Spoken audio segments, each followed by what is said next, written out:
এই রস আস্বাদ নাহি অভক্তের গণে, কৃষ্ণ ভক্তগণ করে রস আস্বাদনে। কলিযুগ পাবন অবতার পরম করুণাময় শ্রী শ্রী গৌরাঙ্গ সুন্দরের পরম অন্তরঙ্গ প্রিয় পার্শ্বদবর্য পূজ্যপাদ শ্রী কৃষ্ণদাস কবিরাজ গোস্বামী মহাশয় তাহার শ্রী শ্রী চৈতন্য চরিতামৃত নামক শ্রী গ্রন্থের মধ্যলীলার ৩৩ পরিচ্ছেদে সনাতন শিক্ষা প্রসঙ্গে প্রয়োজন তত্ত্ব প্রেম বর্ণনা করিতেছেন। ইতিপূর্বে আমরা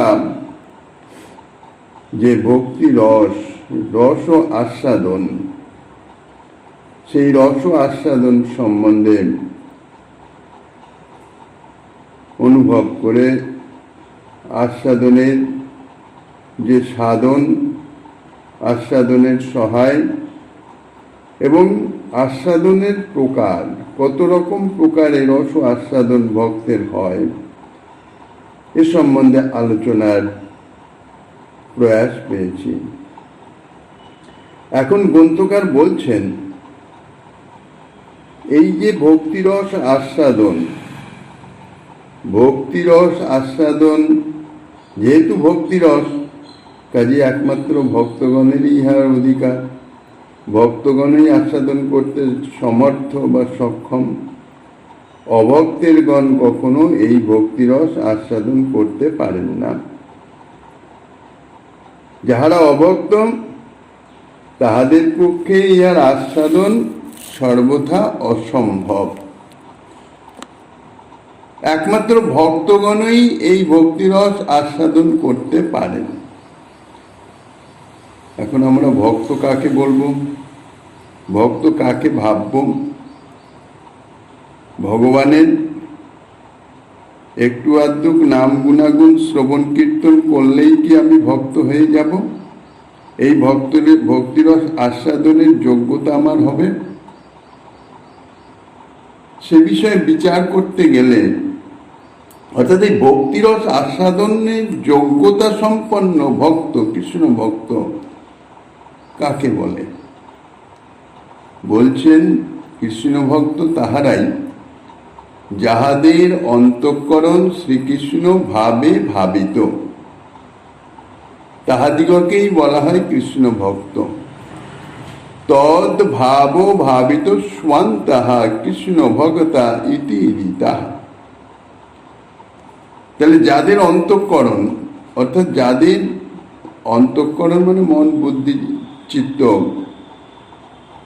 সম্পূর্ণভাবে শ্রীকৃষ্ণ ভাবে ভাবিত, অর্থাৎ সেখানে কৃষ্ণ ব্যতীত অন্য কোনো বিষয়ের ভাবনার লেশাভাসও আর স্থিতি না থাকে। সাধারণত মায়ামুগ্ধ জীব, মাদৃশ্য জীব হয়তো কৃষ্ণ ভক্তি অঙ্গ যাজন সম্বন্ধে শ্রবণ কীর্তন ইত্যাদি কিছুক্ষণ, তাও যতক্ষণ ভজনে রত ততক্ষণ যে কৃষ্ণ ভাবে চিত্ত ভাবিত থাকবে সে সম্বন্ধে কোনো নিশ্চয়তা নাই। কেননা মন বুদ্ধি চিত্ত এমনভাবে মায়ামুগ্ধ বিষয়াসক্ত যে সদা সর্বদা সে বিষয়েই ভ্রমণ করে বেড়ায়, বিষয়ই মনের মধ্যে বিচরণ করতে থাকে। তাহলে এ জাতীয় যারা ভক্ত বলে পরিগণিত, তাহারা তো এই ভক্তিরস আস্বাদনকারী হতে পারে না। এখন যাদের অন্তঃকরণ কৃষ্ণভাবে ভাবিত তাহাদেরই বলা হবে কৃষ্ণ ভক্ত, তাহারাই এই ভক্তিরস আস্বাদনের অধিকারী বা যোগ্যতা সম্পন্ন। এই যে কৃষ্ণ ভক্ত, এই কৃষ্ণ ভক্ত আবার দুই ভাগে বিভক্ত করেছেন।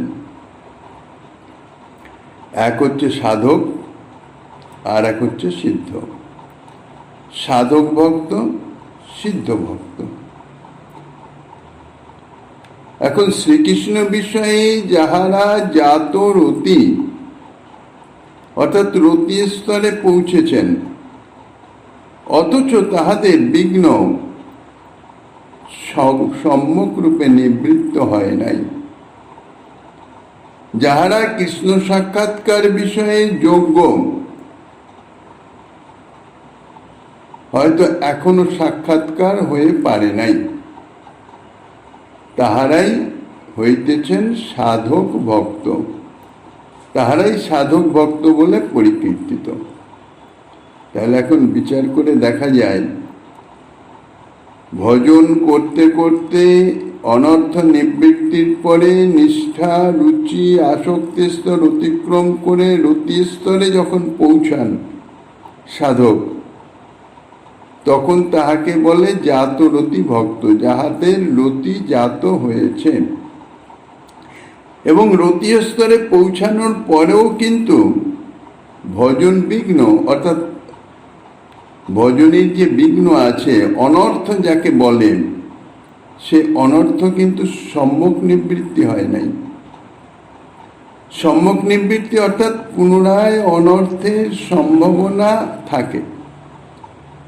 যা কিছু অনর্থর প্রকট রয়েছে, সেগুলি তো ভজন ক্রিয়ার প্রভাবে নিবৃত্তি হওয়ার পরেই চিত্ত শুদ্ধ হয়ে বিশুদ্ধ সত্যের আবির্ভূত হয়ে ভক্তি মহারানীর আবির্ভাব হয়ে নিষ্ঠা, রুচি, আসক্তি স্তর অতিক্রম করেছে, জ্যোতি স্তরে পৌঁছেছে। এই অনর্থ সম্বন্ধে মাধুর্য কাদম্বরীতে বর্ণনা করেছেন 4 রকমের অনর্থ। সুকৃতর্থ, দুষ্কৃতর্থ, অর্থাৎ সুকর্মের ফলে, সৎকর্মের ফলে জাত অনর্থ, আর অসৎকর্ম পাপ কর্মের ফলে জাত অনর্থ, অর্থাৎ অপরাধ। এছাড়া আছে অপরাধত্ব অনর্থ, আর সর্বশেষ যেটা, সেটা হচ্ছে ভক্তিত্ব অনর্থ।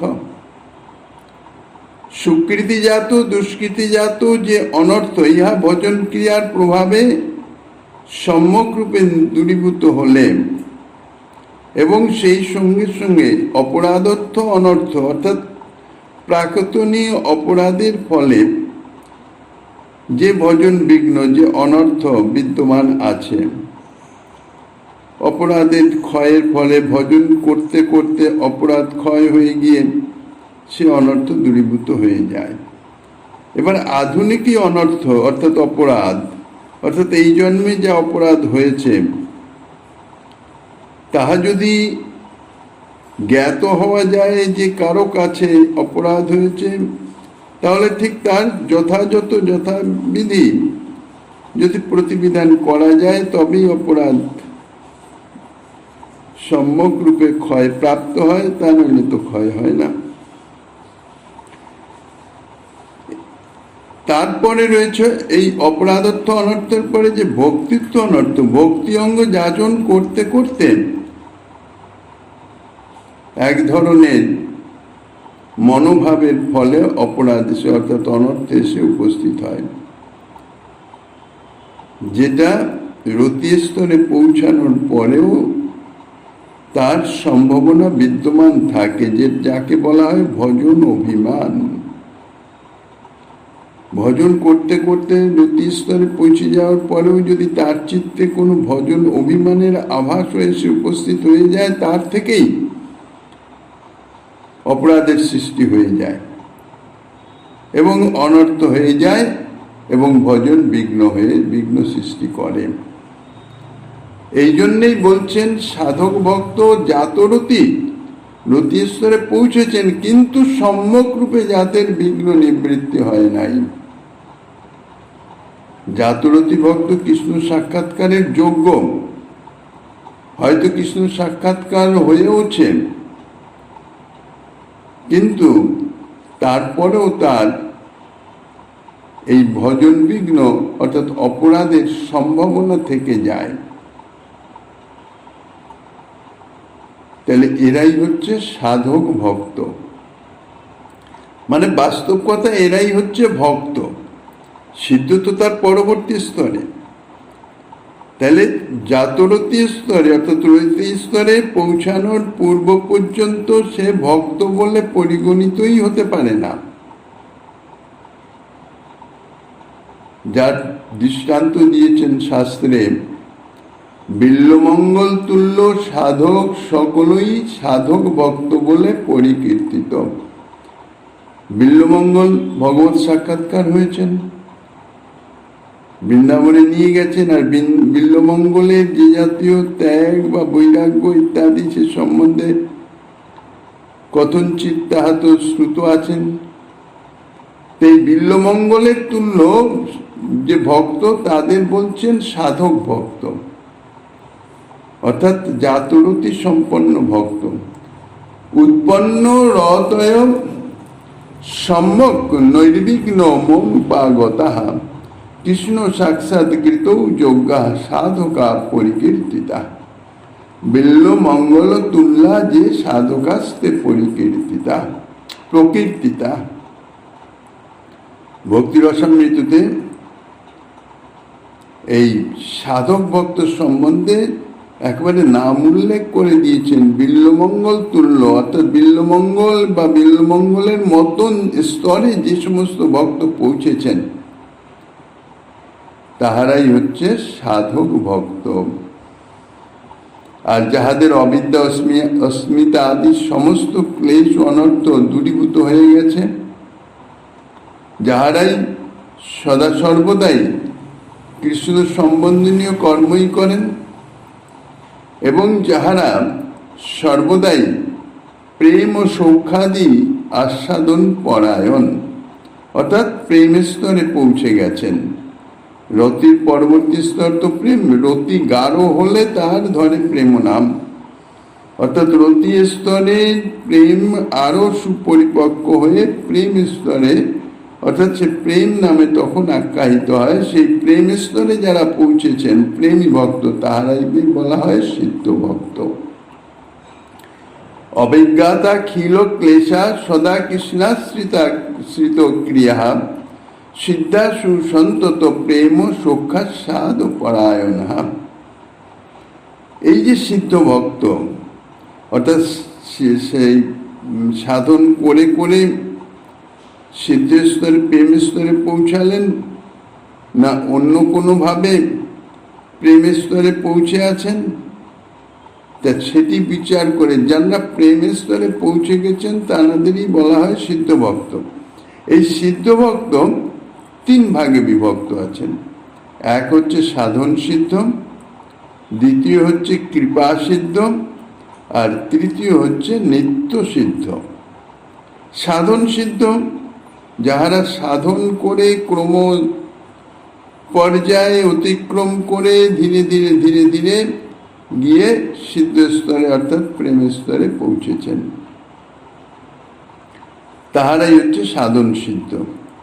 আর কৃপা সিদ্ধ যাহাদের কোনো বিশেষ অবস্থায় কোনো বিশেষ মহাত্মার কৃপাতে প্রেম প্রাপ্ত হয়ে গেছেন, তাহারা হচ্ছেন কৃপা সিদ্ধ।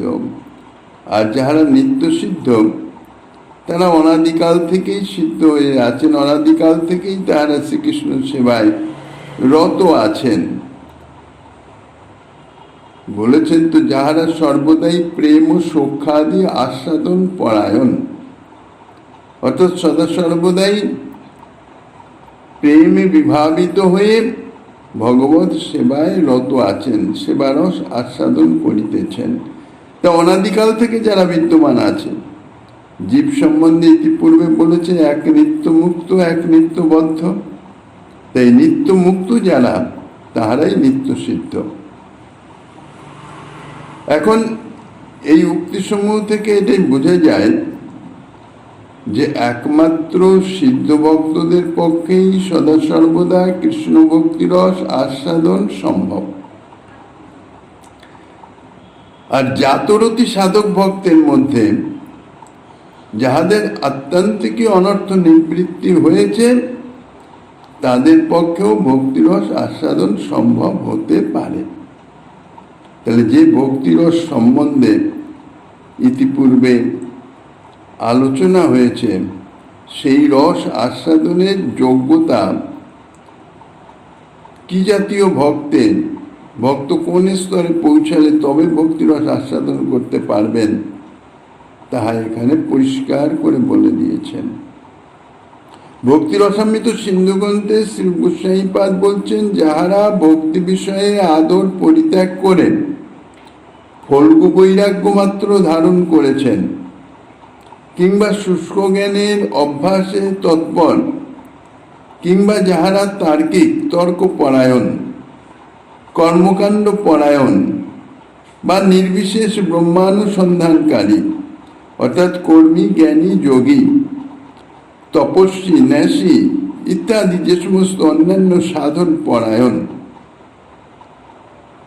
তাহারা সদা সর্বদাই ভক্তিরস আস্বাদনে বহির্মুখ, অর্থাৎ কস্মিন কালেও তাহারা এই ভক্তিরস আস্বাদন করতে পারবেন না। ফল্গু বৈরাগ্য নির্দগ্ধা শুষ্ক জ্ঞানাশ্চ হইতুকা মীমাংসকা বিশেষেণ ভক্তাস্যাদ বহির্মুখা। তাহলে ভক্তির রস আস্বাদনের বহির্মুখ কাহারা? বলছেন, ভক্তি বিষয়ে আদর পরিত্যাগ করে ফল্গু বৈরাগ্য মাত্র ধারণ করেছেন। এটি ভক্তদের মধ্যে দেখা যায়। ভক্তদের মধ্যে ত্যাগ, বৈরাগ্য, তিতিক্ষা যেগুলি স্বতঃস্ফূর্ত নয়, কষ্টসাধ্য বা আরোপিত মাত্র, তাদের সেই বৈরাগ্য, তা হচ্ছে ফল্গু বৈরাগ্য। বাইরে বৈরাগ্য, কিন্তু অন্তরে এখনো ভোগবাসনার আভাস বিদ্যমান আছে। সেই জাতীয় ভক্ত, মানে ভক্তি বিষয়ে আদর পরিত্যাগ করে, মুখ্য ভক্তি মানে ভজন সেবা বিষয়ে, মুখ্য যে সেবা, ভগবত সেবার গুরুত্ব নেই, গুরুত্ব হচ্ছে তার ত্যাগ, বৈরাগ্য ইত্যাদিতে, তাহারা কিন্তু ভক্তিরস আস্বাদনে বহির্মুখ, অর্থাৎ তারা ভক্তিরস আস্বাদনের অধিকারী নয়, অযোগ্য ব্যক্তি। তারপর শুষ্ক জ্ঞানের অভ্যাস করেন।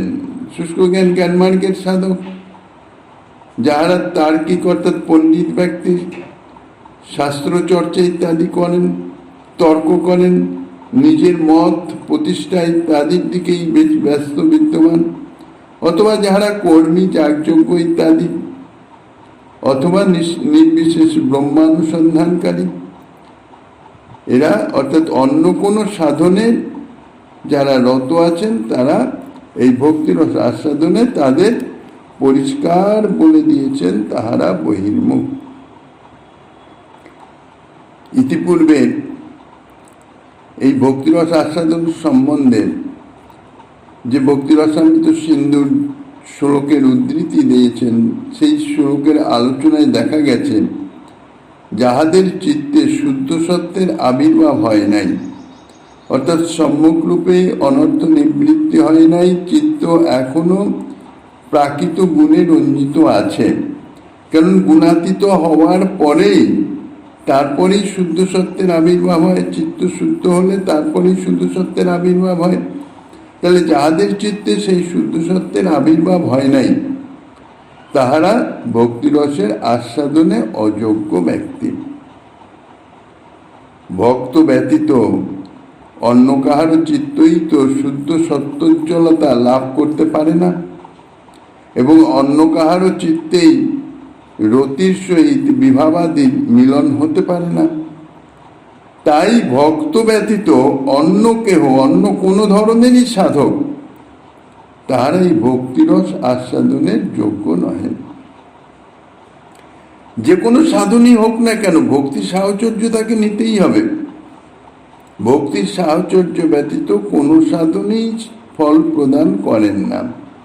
তাহলে ভক্তির সাহচর্য নিয়ে যে সকল যোগমার্গের, জ্ঞানমার্গের সাধক সাধন করতে থাকেন, অবিদ্যা এবং বিদ্যার, অবিদ্যা হচ্ছে রজস তম সত্য তিন গুণ সম্বলিত অবস্থা, আর বিদ্যা হচ্ছে রজস্তমহীন সত্যগুণ কিন্তু প্রাকৃত। তা বলছেন অবিদ্যা এবং বিদ্যা, অর্থাৎ রজস্তমহীন সত্যগুণেরও এক কথায় ত্রিগুণাতীত প্রাকৃত গুণের তিরোধানের পরে তাহাদের চিত্তেও শুদ্ধ সত্যের আবির্ভাব হতে পারে। অর্থাৎ যোগমার্গ, জ্ঞানমার্গের সাধক সাধনা করতে করতে ভক্তির সাহচর্য নিচ্ছে। কাজেই সে যখন প্রাকৃত এই যে মায়া থেকে মুক্ত হয়ে যাচ্ছেন, মায়া থেকে মুক্তি হওয়ার মানেই হচ্ছে গুণাতীত হয়ে যাওয়া।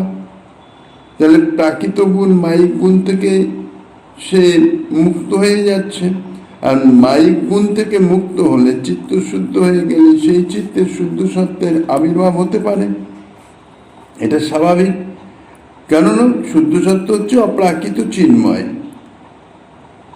যদি চিত্তে প্রাকৃত কোনো গুণের আভাসও থাকে তাহলে সেই শুদ্ধ সত্যের আবির্ভাব যোগ্যতা লাভ হয় না। কিন্তু চিত্ত যদি গুণাতীত হয়ে যায়, প্রাকৃত কোনো কিছু যদি না থাকে, অপ্রাকৃত হয়ে যায়, তাহলে সেই চিত্তে তো অপ্রাকৃত শুদ্ধ সত্যের আবির্ভাব হতে পারে।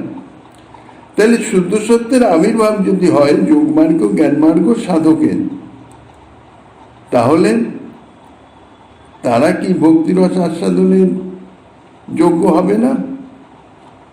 সে বিষয়ে বলা যায় এই যে তাদের চিত্তে শুদ্ধ সত্যের আবির্ভাব হতে পারে, শুদ্ধ সত্যের আবির্ভাব যোগ্যতা তাহাদের চিত্ত লাভ করতে পারেন, কিন্তু তাহাদের তো ভক্তি বাসনা নাই,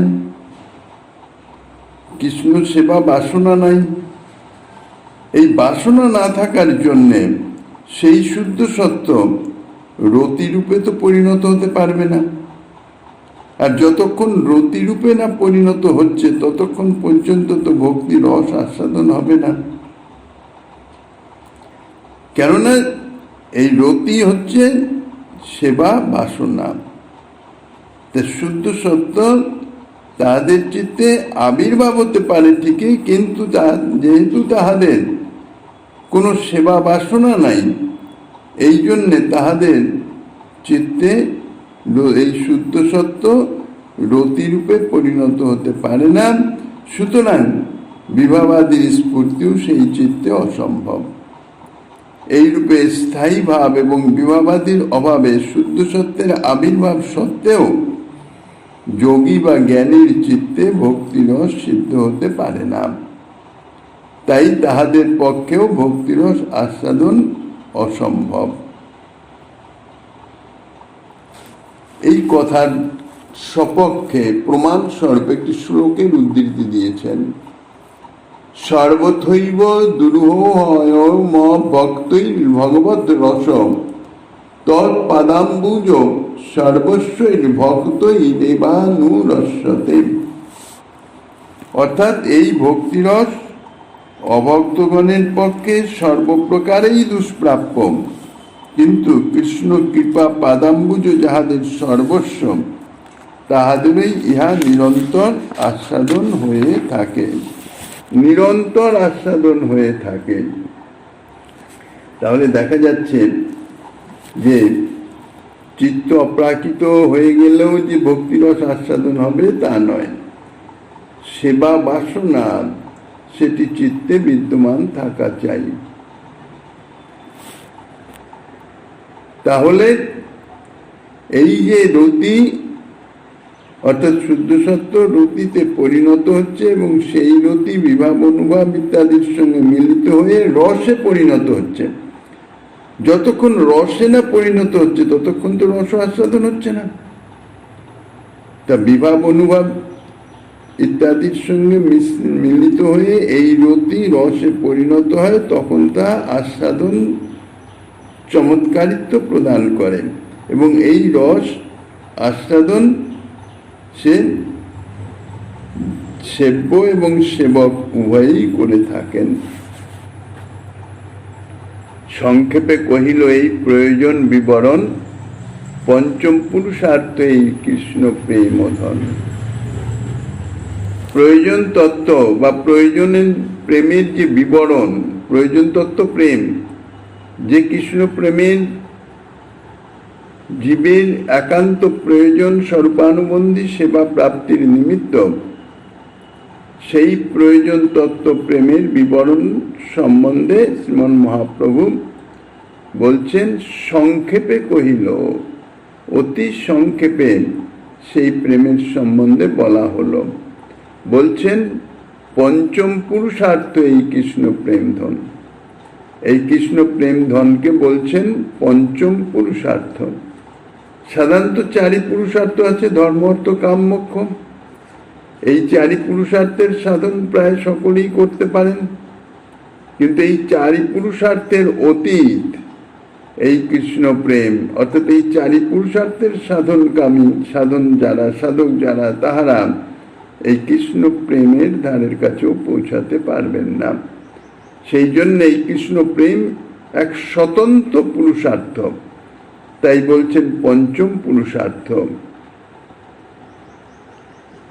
পূর্বে প্রয়াগে আমি রসের বিচারে, তোমার ভাই রূপে কইল শক্তি সঞ্চারে। সনাতন গোস্বামী পার্কের সঙ্গেই তো বলছেন এই সমস্ত তত্ত্ব কথা। তা এখন বলছেন প্রভু যে পূর্বে শ্রীমন মহাপ্রভু সনাতন গোস্বামী পাদের সঙ্গে মিলিত হওয়ার আগে প্রয়াগে যখন ছিলেন, তখন শ্রীরূপ গোস্বামী পাদ শ্রীমন মহাপ্রভুর সঙ্গে মিলিত হন। সেখানে 10 দিন শ্রীমন মহাপ্রভু অবস্থান করে শ্রীরূপকে এই সমস্ত ভক্তি রসতত্ত্ব সম্বন্ধে উপদেশ প্রদান করেছিলেন।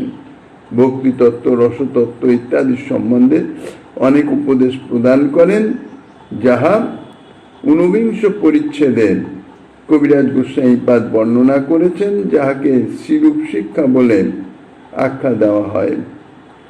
পরিশেষে শ্রীরূপ গোস্বামীপাদকে বলছেন, তোমার ভাই রূপে কইল শক্তি সঞ্চারে। শুধু যে রসের বিচার করেছেন, অর্থাৎ শুধু যে উপদেশের মাধ্যমে সমস্ত কিছু বর্ণনা করেছেন, শুধু তাই নয়, সঙ্গে সঙ্গে আলিঙ্গন আদির মাধ্যমে তাতে শক্তি সঞ্চার করে দিয়েছেন, যাহাতে রসতত্ত্বমূলক শাস্ত্রাদি প্রণয়নের শক্তি সে লাভ করে, প্রণয়ন করতে সক্ষম হয়, যোগ্য হয়। সেই এবং রসতত্ত্ব মূলক যে শাস্ত্রাদি তাহা রচনা করবার জন্য শ্রীমন মহাপ্রভু তাহাকে আদেশও করেন। এখন সনাতন গোস্বামীপাদকেও সনাতন গোস্বামীপাদের এই যে শিক্ষা, অর্থাৎ শ্রীমন মহাপ্রভুর উপদেশ সম্বন্ধ অবিধেয় প্রয়োজন তত্ত্ব সম্বন্ধে এই উপদেশাবলী, অর্থাৎ সনাতন গোস্বামীপাদের সঙ্গে আলোচনা সুদীর্ঘ 2 মাস যাবৎ এই আলোচনা নিষ্পন্ন হয়েছেন। তারপরে সনাতন গোস্বামীপাদকে অর্থাৎ প্রয়োজন তত্ত্ব সমাপন করে প্রভু বলছেন, তুমি করিও ভক্তি রসের বিচার। সনাতন গোস্বামীপাদের কি করণীয় সে সম্বন্ধে সাক্ষাৎ প্রভু আদেশ করছেন যে ভক্তিরসের বিচার, অর্থাৎ ভক্তিরসের বিচার কিভাবে করবেন? গ্রন্থ প্রণয়নের মাধ্যমে ভক্তি শাস্ত্রের প্রচার, অর্থাৎ ভক্তি শাস্ত্র রচনা করবেন। যেমন শ্রীরূপ গোস্বামীপাদকে বলে দিয়েছিলেন রসতত্ত্বমূলক শাস্ত্রাদি প্রণয়ন করো, সেই রকম সনাতন গোস্বামীপাদকেও বলছেন তুমিও ভক্তি রসের বিচার করো এবং মথুরার লুপ্ত তীর্থের করিহ উদ্ধার। সেই সঙ্গে সঙ্গে আরেকটি বিশেষ দায়িত্ব দিচ্ছেন সনাতন গোস্বামীপাদকে শ্রীমন মহাপ্রভু, যে ব্রজমণ্ডলের যে সমস্ত তীর্থস্থল অর্থাৎ লীলাস্থলী সুদীর্ঘকালের প্রভাবে সেই লীলাস্থলী সমস্ত বিলুপ্ত হয়ে গেছে, লোকের অজ্ঞাত হয়ে পড়েছে, কেননা 5000 বৎসর অতীত হয়ে গেছে, 5500 বৎসর। কোন স্থানে কোন লীলা হয়েছিল সে সম্বন্ধে কারো কোনো স্মৃতিতে নাই। প্রতিটা লীলাস্থলী সবই তো তীর্থ। সেই জন্যই মথুরার লুপ্ত তীর্থ বলে এই লীলাস্থলীগুলিকে বর্ণনা করছেন। বলছেন সেই সমস্ত তীর্থের তুমি উদ্ধার করবে, অর্থাৎ সেই সমস্ত তীর্থকে আবার সাধারণের মধ্যে প্রকাশিত করবে, প্রকট করবে। বৃন্দাবনে কৃষ্ণ সেবা বৈষ্ণব আচার, ভক্তি স্মৃতি শাস্ত্র করিহ প্রচার। বলছেন, সনাতন গোস্বামীপাদকে বললেন বৃন্দাবনে কৃষ্ণ সেবা অর্থাৎ শ্রীবিগ্রহ সেবা প্রচার করবে,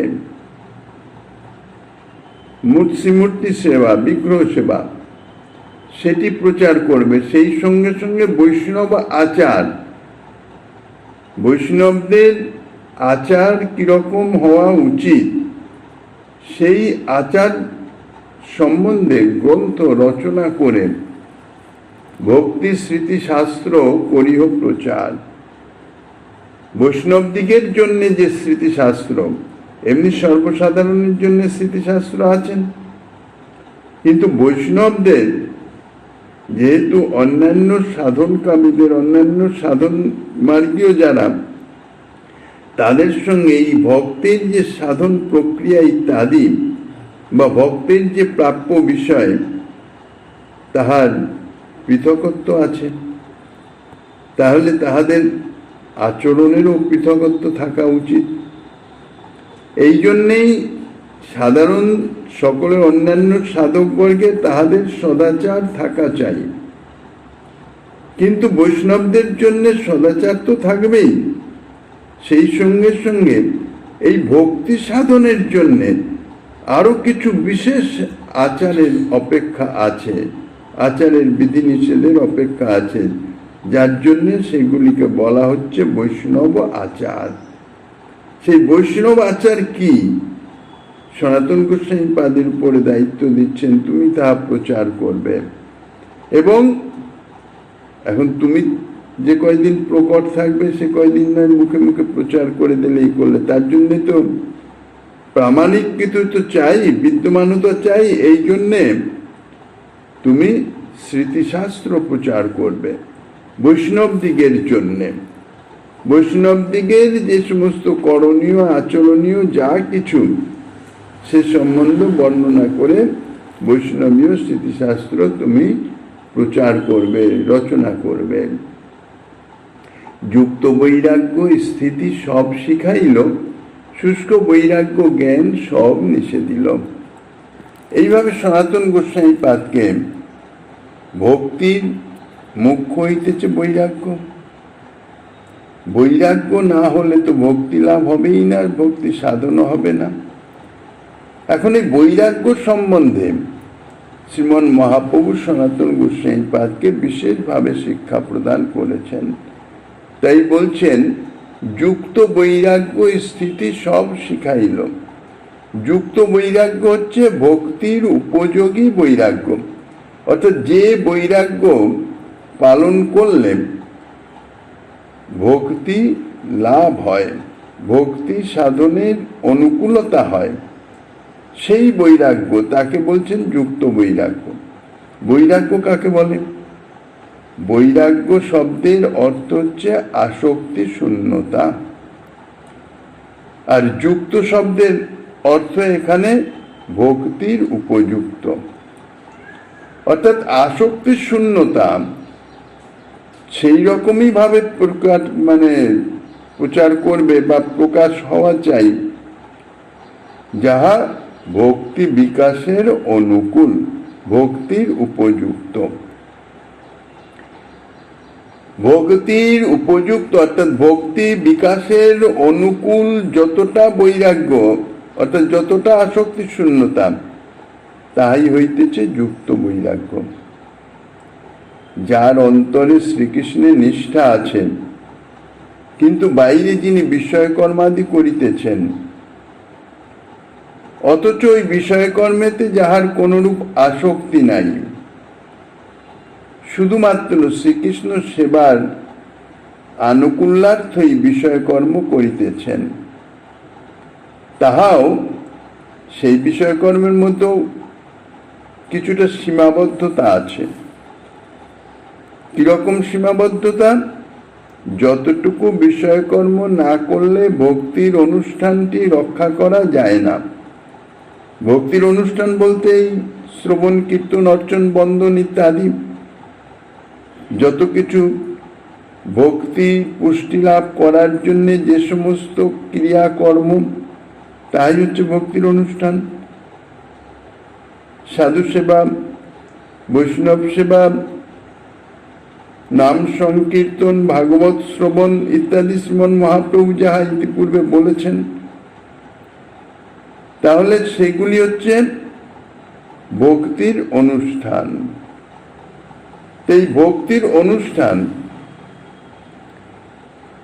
যথাযথ করতে গেলে কিছু তো বাহ্যিক ক্রিয়াকর্মের প্রয়োজন, যেমন কিছু অর্থেরও প্রয়োজন সেবা পূজা ইত্যাদি চালাবার জন্যে।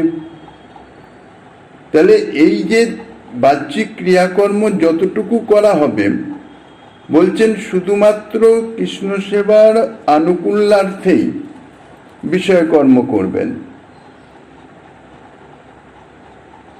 যতটুকু আমার সেবা চলবার জন্য প্রয়োজন, যতটুকু বিষয়কর্ম না করলে ভক্তির অনুষ্ঠান রক্ষিত হবে না, ঠিক ততটুকুই বিষয়কর্ম করতে হবে, অর্থাৎ ততটুকুই বিষয়ের সঙ্গে সংযোগ রাখতে হবে।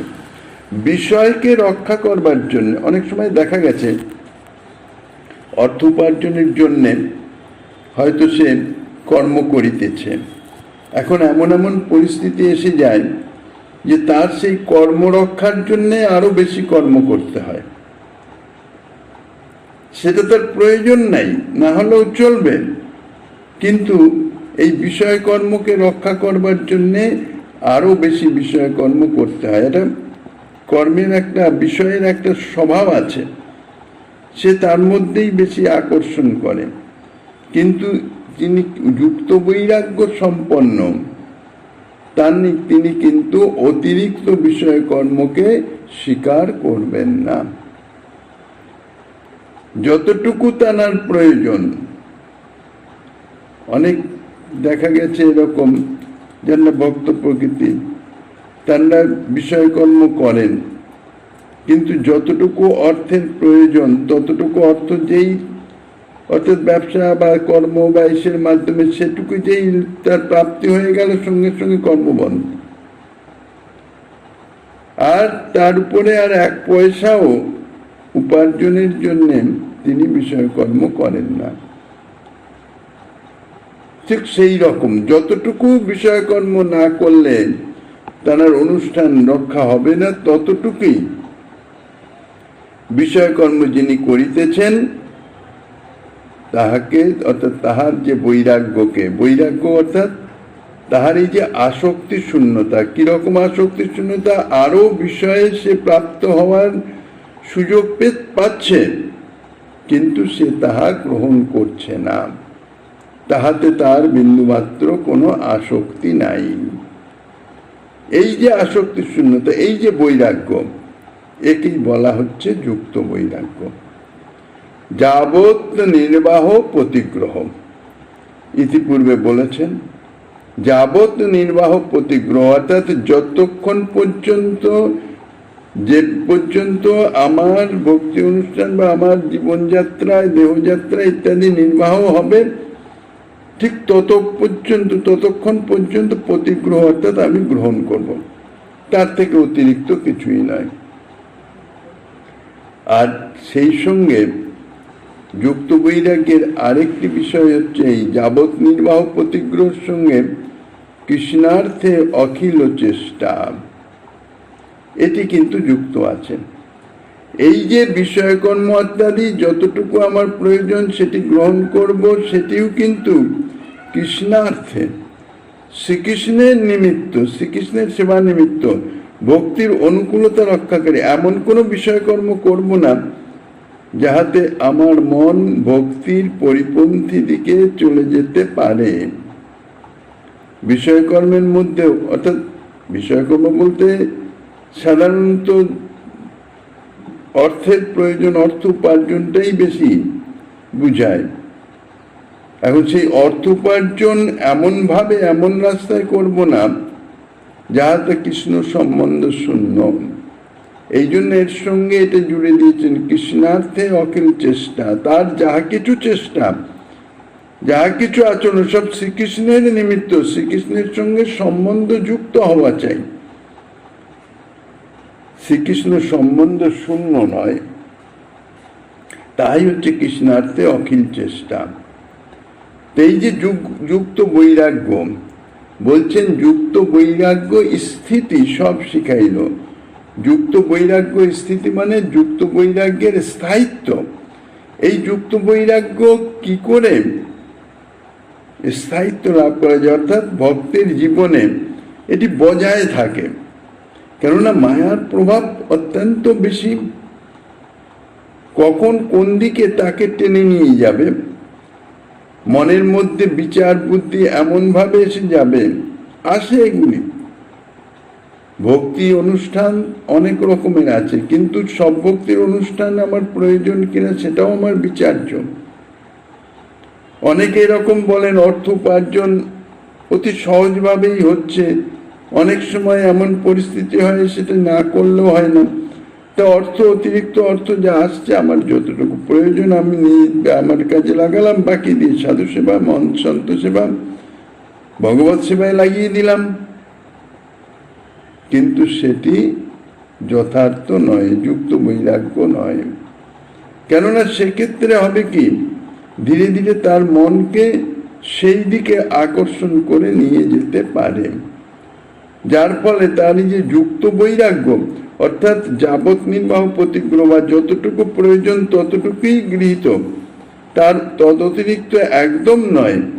এই যে যুক্ত বৈরাগ্য, ইহা স্থায়িত্ব লাভ করবে না, এটি নষ্ট হয়ে যাবে। এই জন্যই বলছেন যুক্ত বৈরাগ্যের স্থিতি, স্থায়িত্ব। এই স্থিতি বা স্থায়িত্ব বিষয়ে সনাতন গোস্বামী পাদকে শিক্ষা দিলেন। তাহলে এই যে যুক্ত বৈরাগ্য স্থিতি শব্দটি এখানে দিয়েছেন, তাতে বোঝা যায় যে ফল্গু বৈরাগ্য, যুক্ত বৈরাগ্যের স্থায়িত্ব সম্বন্ধে আশঙ্কা আছে। আবার স্থিতি শব্দের এই অর্থও করা যায় অবস্থিতি। ভক্তিমার্গের সাধকের পক্ষে যে যুক্ত বৈরাগ্যের অবস্থান করাই সঙ্গত, যে যুক্ত বৈরাগ্যে, তাহাই শিক্ষা দিলেন। এইভাবে যুক্ত বৈরাগ্য সম্বন্ধে প্রভু সমস্ত শিক্ষা নিলেন, যেটি গ্রহণীয়, আর শুষ্ক বৈরাগ্য জ্ঞান সব নিষেধ দিল। যুক্ত বৈরাগ্য যেমন গ্রহণের জন্য বললেন, শিক্ষা দিলেন, তেমনি শুষ্ক বৈরাগ্য। শুষ্ক বৈরাগ্য কোনটা? যেটাকে ফল্গু বৈরাগ্য বলা হয়েছে। ভক্তি রসামৃত সিন্ধু বলছেন, প্রাপঞ্চিক তয়া বুদ্ধা হরি সম্বন্ধী বস্তু নহ মুমুক্ষু বিপরিত্যাগ বৈরাগ্য ফল্গু কথ্যতে। মুমুক্ষু ব্যক্তিগণ মায়িক বস্তু বোধে হরি সম্বন্ধী বস্তু যে পরিত্যাগ আদি করেন, সেই ত্যাগকে বলা হয় ফল্গু বৈরাগ্য। হরি সম্বন্ধ বস্তু শব্দে এখানে মহাপ্রসাদকেও বুঝায়। হরি সম্বন্ধী যতত্র তৎ প্রসাদাব্দি। এই যে মহাপ্রসাদাদি ত্যাগ, ইহা দুই রকমের আছে। মহাপ্রসাদাদি কামনা না করা, আর মহাপ্রসাদাদি পাওয়া গেলেও তাহা গ্রহণ না করা। মহাপ্রসাদাদি কামনা না করা, এটিতে কোনো দোষ নাই। কিন্তু মহাপ্রসাদাদি যদি অযাচিতভাবে এসে যায়, তাহলে তাহা যদি গ্রহণ না করা হয়, তাহলে সেই ত্যাগে অপরাধ হয়ে থাকে। তার ফলে কি হয়, এই যে ত্যাগ মানে এটা তো একটা বৈরাগ্য, সেইরূপ বৈরাগে ধীরে ধীরে হৃদয় শুষ্ক হয়ে যায়। চিত্ত, কারণ ওই অপরাধের থেকে চিত্ত শুষ্ক হয়। এই শুষ্কতার হেতু বলেই একে বলা হচ্ছে শুষ্ক বৈরাগ্য। শুষ্ক বৈরাগ্য জ্ঞান সব নিষেধ দিল। অর্থাৎ এই শুষ্ক বৈরাগ্য সম্বন্ধে প্রভু বললেন, এবং সেই সঙ্গে জ্ঞান অর্থাৎ ভক্তির অনুপযোগিনী যে জ্ঞান, যে জ্ঞান ভক্তির সহায়কারী হবে না, ভক্তি সাধনের সহায়কারী হবে না, নির্বেদ ব্রহ্মানুসন্ধানাত্মক যে জ্ঞান, বা শ্রীকৃষ্ণ সেবা, শ্রীকৃষ্ণ সম্বন্ধনীয় ছাড়া আরও অনেক অনেক রকমের শাস্ত্র কথা ইত্যাদি সব আছে। কারণ বিভিন্ন ধর্মাবলম্বী আছেন। 18 পুরাণ, সাত্ত্বিক পুরাণ, রাজসিক পুরাণ, তামসিক পুরাণ আছেন। বিভিন্ন ভক্তদের জন্যে বিভিন্ন শাস্ত্রে তাহাদের করণীয় বিষয় বর্ণনা করা আছে। তাহলে সেগুলো তো শাস্ত্র জ্ঞান, সেগুলোতে নিষেধ করলেন। এই সমস্ত জ্ঞান, অর্থাৎ যে শাস্ত্র জ্ঞান আমার অনুকূল নহে, আমার সাধনের অনুকূল নহে, এই জন্য স্বজাতীয় কথাটি, যে বিশেষণটি লাগানো হয়, আমার যে জাতীয় সাধন, সেই জাতীয় সাধনের অনুকূল নয় এ জাতীয় যে কোনো জ্ঞান, তাহার সঙ্গে আমার কোনো সম্বন্ধ রাখা যাবে না। কেননা সেগুলি কি হবে, আমার হৃদয়ের যে যথার্থ ভক্তি তাহাকে ধীরে ধীরে দূরীভূত করে দেবে, শুষ্ক করে দেবে। এইরূপ জ্ঞান ও বৈরাগ্য ভক্তির অনুপযোগী বলে তাহা নিষিদ্ধ করেছেন।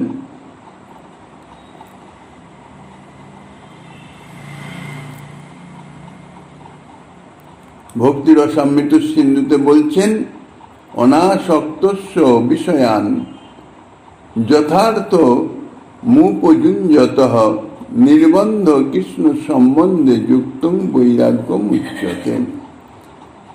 অর্থাৎ আসক্তিহীন হয়ে যথাযোগ্যভাবে, আসক্তিহীন মানে বিষয়ে আসক্তিহীন, জড়জাগতিক বিষয়ে আসক্তিহীন, যথাযোগ্যভাবে মানে নিজ ভক্তির উপযোগী যাহাতে হয় সেইভাবে যিনি বিষয় উপভোগ করেন তাহার বৈরাগ্যকে যুক্ত বৈরাগ্য বলেন।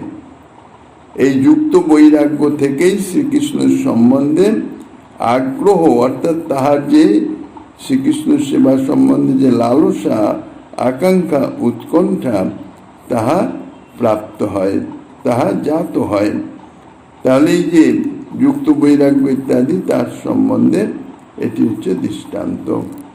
তারপরে শ্রীমদ্ ভগবত গীতার থেকে কয়েকটি শ্লোকের উদ্ধৃতি দিয়েছেন। এর সম্বন্ধে শ্রীমন মহাপ্রভু গিরিধারীলালের কৃপা হলে আগামী দিন আস্বাদনের বাসনা রেখে অদ্যকার শ্রীচৈতন্য কথার এখানেই বিশ্রাম।